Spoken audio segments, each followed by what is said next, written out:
Tradition Unabled 9770. They say you want to make skills easy, you want to make strength hard. So I would recommend either getting a balloon or a bouncy ball and getting comfortable with headers will help make you comfortable doing headers. It's like you have to give a speech, right? You have to practice a speech a couple times before it can start to sound normal. And you got to practice in front of some people.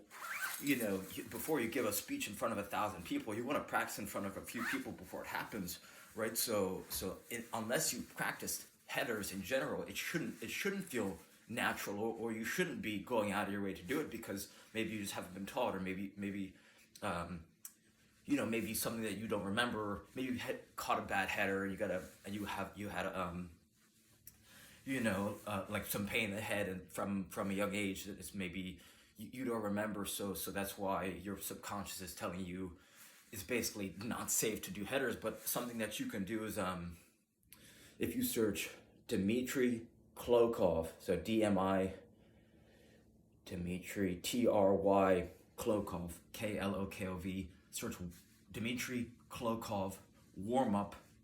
He's got this warm up from this weightlifting championship where he's doing this nice, he's kind of rolling on his back and opening up his hips, but what it starts to do is strengthen your neck muscles, right? So the stronger your neck is kind of like a shock absorber, right? So having a strong neck can help you just feel confident that you're gonna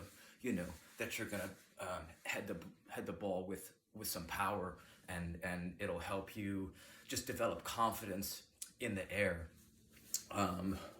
What else can you do to be more confident in the headers? If you search jumping from the knees, Louis Simmons, SIMMONS, there's an exercise where you just start jumping from the knees at first with no weight in the hands, and then you could start jumping with weight in the hands, and then follow a progression where you're jumping with 10 pounds in the hands, then you're jumping with 2 5-pound dumbbells, and you're jumping with there's a nice progression. But you got to start with no weight, jumping from the knees, and this is going to help you become very explosive, right? Because most people don't jump from the knees, so when you start to jump from the knees, you're going to say, "Oh, okay, this is what it feels like to get explosive." You could search how to make an RMT rope. You could put in David Weck, search David Weck, WECK plus RMT rope, and what an RMT rope is going to do is help you be more comfortable with your own body, right? Your hands are connected from fingers to toes.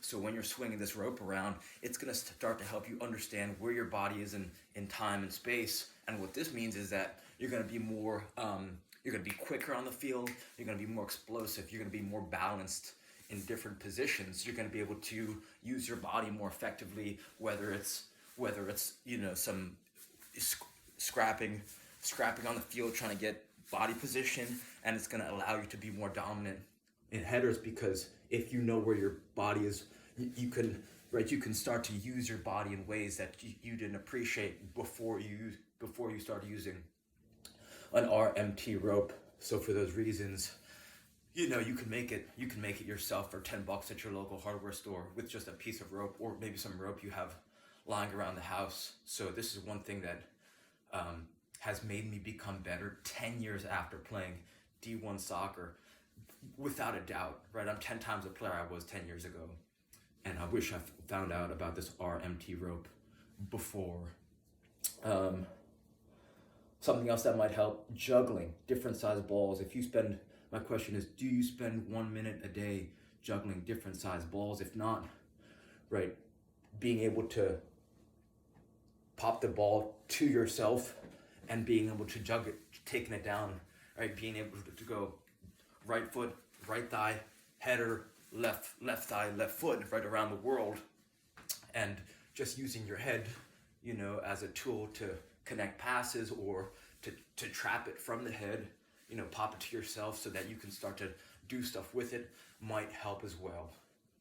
Right, being comfortable with the ball in the air. So juggling is one thing that's really going to help not only your first touch, timing, rhythm, coordination, but also passing, shooting, and even dribbling to a degree.